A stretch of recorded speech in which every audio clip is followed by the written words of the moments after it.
ओशो का एक बहुत बहुत गहरा कथन है, जिसे तुम दबाते हो वो बीमारी बन जाता है। और ये एक ऐसी बात है जिसे हम शायद अपनी रोज की जिंदगी में महसूस तो करते हैं पर रुककर सोचते नहीं। बिल्कुल। और आज हम आप समझें इसी धागे को पकड़कर एक ऐसे विषय की पड़ताल करने वाले हैं जिसे हमारा समाज बहुत सम्मान से, पवित्रता और त्याग से जोड़कर देखता है, ब्रह्मचर्य। अच्छा। पर हमारे हाथ जो सामग्री लगी है वो इस पर एक बिल्कुल अलग, कह सकते हैं कि क्रांतिकारी नजरिया पेश करती है। हमारे पास ओशो ज्ञान नाम के एक चैनल की कुछ रूपरेखाएं और नोट्स हैं जो पूरी तरह से ओशो के विचारों पर आधारित हैं। और इन विचारों का मतलब जो केंद्रीय तर्क है वो ये कि समाज जैसे ब्रह्मचार्य कहता है वो अक्सर आध्यात्मिक ज्ञान नहीं बल्कि हमारी सहज इच्छाओं का दमन होता है। हाँ, और यहीं पर एक बहुत बड़ी उलझन पैदा होती है। बिल्कुल। एक तरफ सदियों से हमें सिखाया गया है कि इच्छाओं को जीतो, उन्हें त्यागो, तभी शांति मिलेगी। और दूसरी तरफ इन स्रोतों में ओशो का तर्क है कि इच्छाओं से लड़ना उन्हें खत्म नहीं करता बल्कि उन्हें और ज्यादा ताकतवर और जहरीला बना देता है। तो आज की हमारी ये जो पड़ताल है वो इसी खींचतान को समझने पर होगी। क्या इच्छा सच में दुश्मन है या उसे जानने समझने का कोई और रास्ता भी है? चलिए इसी सबसे बड़े सवाल से शुरू करते हैं। ये फर्क समझना बहुत जरूरी है क्योंकि समाज में इन दोनों को, सच्चे ब्रह्मचर्य और दमन को, अक्सर एक ही चीज मान लिया जाता है। स्रोत इस पर क्या कहता है? हाँ, यहीं से सारी गुत्थी सुलझनी शुरू होती है। इन लेखों में एक बात पर बहुत जोर दिया गया है कि ओशो के लिए ब्रह्मचर्य अगर समझ से पैदा हो, एक गहरी आंतरिक अनुभूति के बाद अपने आप घट जाए तो वो सुंदर है, सहज है। लेकिन ये सिखाया नहीं जा सकता। बिल्कुल, ये सिखाया नहीं जा सकता। और जो सिखाया जाता है वो क्या है? वो है जबरदस्ती, इच्छाओं को पाप मानना, शरीर को दुश्मन समझना और अपनी ही ऊर्जा से लगातार एक जंग लड़ना। ये एक थोपा हुआ अनुशासन है, कोई भीतरी समझ नहीं। और यहीं पर ओशो का वो कथन आता है जो मुझे लगता है इस पूरी चर्चा की नींव है। कौन सा? जिससे तुम लड़ते हो वो और शक्तिशाली हो जाता है। सही बात है। ये एक गहरा मनोवैज्ञानिक सच है। कोशिश करके देखिए किसी एक विचार को अपने दिमाग से निकालने की। जैसे कि गुलाबी हाथी के बारे में मत सोचो। हाँ, क्या होता है? दिमाग में गुलाबी हाथियों का मेला लग जाता है। ठीक वही होता है। दमन का मतलब ही है कि आप लगातार उस चीज के बारे में सोच रहे हैं जिसे आप दबाना चाहते हैं। अच्छा। तो एक साधक जो अपनी काम वासना को दबा रहा है वो असल में 24 घंटे उसी के बारे में सोच रहा है। अरे हाँ, उसे दबाने की प्रक्रिया में उसने उसे अपनी चेतना का केंद्र बना लिया है। तो ये एक ऐसी लड़ाई है जो कभी खत्म ही नहीं होती। बिल्कुल। जब मैंने ये पढ़ा कि दमन धीमी आत्महत्या है तो ये बहुत चौंकाने वाला लगा। क्या स्रोत बताता है कि ये सिर्फ एक मनोवैज्ञानिक बात है या इसका कोई शारीरिक असर भी होता है? इसका असर बहुत गहरा और शारीरिक स्तर तक जाता है। ओशो का एक मौलिक विचार ये है कि जिसे हम काम ऊर्जा या सेक्स एनर्जी कहते हैं वो असल में जीवन ऊर्जा ही है। ये वही बुनियादी शक्ति है जिससे एक नया जीवन पैदा होता है, जिससे कोई कलाकार एक सुंदर पेंटिंग बनाता है या जिसे हमारे अंदर प्रेम और करुणा का भाव उठता है। यह जीवन की रचनात्मक ऊर्जा है। तो जब इस ऊर्जा को दबाया जाता है तब क्या होता है? यहाँ स्रोत एक बहुत अच्छी उपमा देता है। ये कुछ ऐसा है जैसे आप किसी बहती हुई नदी पर एक कच्चा बांध बना दें। अच्छा। आप पानी को रोक तो लेंगे, तो लेकिन क्या होगा? या तो पानी एक जगह रुककर सड़ने लगेगा, जहरीला हो जाएगा, या फिर अपना दबाव इतना बढ़ा लेगा कि एक दिन बांध तोड़कर विनाशकारी बाढ़ ले आएगा। वो रुकेगा नहीं। सही बात है। ओशो कहते हैं कि दबी हुई ऊर्जा शरीर में बीमारी बनकर और मन में कुंठा, क्रोध और चिड़चिड़ेपन जैसी विकृतियों बनकर फूटती है। ऊर्जा को बहना होता है, अगर उसे सही रास्ता न मिले तो वो विनाशकारी बन जाती है। मतलब जिसे हम धार्मिक अनुशासन समझ रहे हैं वो असल में अपनी ही जीवन शक्ति का गला घोटने जैसा है। ये तो बहुत बहुत गंभीर बात है। और ये हमें अगले बिंदु पर लाती है जो तथाकथित पवित्र लोगों के विरोधाभास के बारे में है। हाँ, ओशो ने अपने अवलोकनों में पाया कि जो लोग बाहरी तौर पर बहुत संयमित और पवित्र दिखते हैं, अक्सर उनके भीतर भयानक क्रोध, ईर्ष्या और हिंसा दबी होती है। उनका शांत चेहरा बस एक मुखौटा होता है। बस एक मुखौटा। और इसका कारण यही बताया गया है कि इच्छा कहीं गई नहीं, वो बस चेतन मन के तहखाने में यानी अचेतन में धकेल दी गई है। इससे एक अजीब तरह का बंटवारा हो जाता है, एक दोहरा व्यक्तित्व बन जाता है। स्रोत इससे बहुत सीधे शब्दों में कहता है, ऊपर पवित्रता, नीचे विकृति। और ये बंटवारा, ये अंदरूनी लड़ाई ही इंसान को बीमार करती है। क्योंकि व्यक्ति लगातार खुद से ही नफरत कर रहा है, अपने एक हिस्से को अस्वीकार कर रहा है। ऐसी स्थिति में शांति या आनंद कैसे मिल सकता है? सही बात है। और ये सोचने वाली बात है कि ये सिर्फ तथाकथित साधुओं की कहानी नहीं है। हम सब अपनी जिंदगी में छोटे छोटे मुखौटे लगाते हैं। बिल्कुल। दफ्तर में बॉस पर आया गुस्सा दबा लेते हैं और घर आके बच्चों पर निकालते हैं। ये भी तो उसी दमन का एक छोटा रूप है। बिल्कुल वही है। तो फिर सवाल ये उठता है कि अगर दबाना इतना खतरनाक है तो विकल्प क्या है? क्या इसका मतलब है कि अपनी हर इच्छा के पीछे भागें, जो मन में आए वो करें? ये तो अराजकता हो जाएगी। नहीं, बिल्कुल नहीं। और ये समझना सबसे जरूरी है।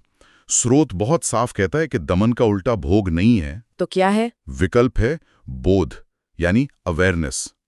ओशो का संदेश इच्छा को पूरा करने या छोड़ने का नहीं, बल्कि उसे जानने का है। उसे पूरी जागरूकता से एक साक्षी की तरह देखने का। लेकिन ये सुनने में बहुत मुश्किल लगता है। क्या इसका मतलब ये है कि जब कोई तीव्र इच्छा उठे तो हम बस बैठकर उसे देखते रहें? असल जिंदगी में ये कैसे काम करता है? मान लीजिए मुझे मीठा खाने की बहुत तेज इच्छा हो रही है, पर मैं वजन कम करना चाहती हूँ, तो मैं क्या करूँ? बहुत अच्छा सवाल है, क्योंकि यहीं पर सिद्धांत और व्यवहार मिलते हैं। बोध का मतलब है कि जब मीठा खाने की इच्छा उठे तो आप तुरंत फ्रिज की तरफ भागने या उस इच्छा से लड़ने के बजाय एक पल के लिए रुकें। हाँ, अपनी आंखें बंद करें और उस इच्छा को अपने शरीर में महसूस करें। वो कहाँ उठ रही है? पेट में, जबान पर? उसके साथ कौन सी भावनाएं जुड़ी हुई हैं? क्या कोई बेचैनी है, कोई खालीपन? बस उसे एक वैज्ञानिक की तरह देखें, बिना अच्छा बुरा कहें, बिना कोई जजमेंट पास किए। बिल्कुल। साक्षी भाव का मतलब ही यही है, अपनी इच्छा को ऐसे देखना जैसे आप सिनेमा हॉल में एक फिल्म देख रहे हैं। अच्छा। आप किरदार के दुख सुख को महसूस करते हैं, लेकिन आप ये नहीं भूलते कि आप सिर्फ एक दर्शक हैं। आप स्क्रीन में कूद नहीं जाते। सही। जब आप अपनी इच्छा के साथ ऐसा करते हैं तो एक चमत्कार होता है। आप उस इच्छा से अपनी पहचान तोड़ लेते हैं। आप इच्छा नहीं है, आप इच्छा को देखने वाले हैं। और सिर्फ देखने की इस क्रिया से इतना बड़ा बदलाव कैसे आ सकता है? इसका तंत्र क्या है? स्रोत के अनुसार जागरूकता का स्वभाव ही रूपांतरणकारी है। वो प्रकाश की तरह है। अंधेरे को डंडे से नहीं मारा जाता, बस एक दिया जला दिया जाता है। हाँ, और अंधेरा अपने आप गायब हो जाता है। जब आप अपनी किसी भी ऊर्जा को, चाहे वो काम की हो, क्रोध की हो या लालच की हो, जागरूकता के प्रकाश में देखते हैं तो उसकी गुणवत्ता बदलने लगती है। यहाँ पर स्रोत ऊर्जा केंद्रों की बात करता है कि ऊर्जा ऊपर की ओर उठने लगती है। ये थोड़ा जटिल लगता है। इसका क्या मतलब है? इसे सरल तरीके से समझते हैं। ओशो शरीर के अलग अलग ऊर्जा केंद्रों की बात करते हैं, जिन्हें योग में चक्र भी कहा जाता है। सबसे निचला केंद्र जीवन की बुनियादी ऊर्जा यानी काम ऊर्जा से जुड़ा है। जब हम बेहोशी में जीते हैं तो हमारी सारी ऊर्जा वहीं अटकी रहती है। लेकिन जब हम जागरूक होते हैं, साक्षी बनना शुरू करते हैं, तो हम उसी ऊर्जा को सिर्फ शारीरिक स्तर पर महसूस करने के बजाय उसे अपनी भावनाओं में, अपने विचारों में, अपनी रचनात्मकता में महसूस करने लगते हैं। यही ऊर्जा का ऊपर उठना है। मतलब जो ऊर्जा पहले सिर्फ शरीर की प्यास बुझा रही थी, वही अब प्रेम, ध्यान और करुणा का रूप लेने लगती है। बिल्कुल। तो ये दमन नहीं है, ये ऊर्जा का रूपांतरण है। उसी नदी के पानी को बांधकर रोकने के बजाय उसके लिए नहरें खोद दी गईं ताकि वो खेतों में जाके फसल उगा सके। तुमने इसे बिल्कुल सही पकड़ा। ऊर्जा वही है, बस उसका रास्ता और काम बदल गया। और इसका सार स्रोत के इस एक वाक्य में है, जहां चेतना है वहां दमन की जरूरत नहीं। वाह। जब आप पूरी तरह जागरूक होते हैं तो आपको किसी बाहरी नियम या अनुशासन की जरूरत नहीं पड़ती कि क्या सही है और क्या गलत। आपकी जागरूकता ही आपका मार्गदर्शन करती है। तो तब ब्रह्मचर्य कोई जबरदस्ती का नियम नहीं रह जाता। नहीं, वो जागरूकता का एक सहज परिणाम बन जाता है। हाँ, एक सहज परिणाम। इच्छा शांत हो जाती है, इसलिए नहीं कि उसे मार दिया गया, बल्कि इसलिए कि उसकी ऊर्जा एक ऊंचे स्तर पर रूपांतरित हो चुकी है। लेकिन एक मिनट, क्या ये सच में इतना आसान है? बस देखो और सब बदल जाएगा? क्योंकि बहुत से लोग ध्यान या जागरूकता का अभ्यास करने की कोशिश करते हैं और उन्हें लगता है कि कुछ नहीं हो रहा, बल्कि इच्छाएं और ज्यादा परेशान करने लगती हैं। ये एक बहुत ही व्यावहारिक और जरूरी सवाल है, और स्रोत इस पर सीधे तौर पर तो नहीं, लेकिन इशारों में बात करता है। यह प्रक्रिया आसान नहीं है। अच्छा। क्योंकि हमारे सालों के पैटर्न और आदतें बहुत गहरी हैं। जब आप पहली बार देखना शुरू करते हैं तो आपको अपने भीतर का वो सारा कचरा दिखाई देता है जिसे आपने अब तक कालीन के नीचे छिपा रखा है। हाँ, सही बात है। तो शुरुआत में ऐसा लग सकता है कि चीजें और खराब हो रही हैं। जैसे कमरे की सफाई करने पर पहले धूल और ज्यादा उड़ती है। बिल्कुल वही। इसके लिए धैर्य की जरूरत होती है। ये कोई इंस्टेंट नूडल्स रेसिपी नहीं है, ये जीवन भर का अभ्यास है। और सबसे बड़ी चुनौती होती है बिना अधीर हुए, बिना नतीजों की चिंता किए बस देखते रहना। साक्षी भाव। साक्षी भाव का मतलब ही है बिना किसी एजेंडा के देखना। बदलने का एजेंडा भी एक तरह की जबरदस्ती है। तो इस पूरी गहरी चर्चा का सार क्या निकलता है? अगर हमें एक मुख्य बात याद रखनी हो तो वो क्या होगी? मुख्य बात है समझ और दमन का फर्क। जबरदस्ती से हासिल की गई कोई भी चीज, कोई भी गुण झूठा और खतरनाक होता है। असली रूपांतरण हमेशा जबरदस्ती से नहीं, बल्कि गहरी समझ और जागरूकता से आता है। क्योंकि जब जागरूकता आती है तो जो भी आपके लिए सही है वो अपने आप घटित हो जाता है। ये बहुत दिलचस्प है कि जिस YouTube चैनल के नोट से हमने ये जानकारी ली है, उसके अंत में दर्शकों से लाइक, सब्सक्राइब और शेयर करने की अपील भी की जाती है। हाँ। यह दिखाता है कि कैसे इतने गहरे और शायद कुछ लोगों के लिए विवादास्पद आध्यात्मिक विचारों को भी आज के आधुनिक मंच पर दर्शकों से जुड़ने और उन तक पहुंचने की जरूरत है। ये आज के दौर की सच्चाई है। विचारों को फैलने के लिए माध्यम की जरूरत होती है। लेकिन इस चर्चा के अंत में मैं श्रोताओं के लिए एक सवाल छोड़ना चाहूंगा। जरूर। काम ऊर्जा तो बस एक बड़ा उदाहरण है। जरा सोचिए, जीवन के और कौन-कौन से पहलू हैं जहां हम अनजाने में चीजों का दमन कर रहे हैं, बजाय उन्हें जागरूकता से देखने के।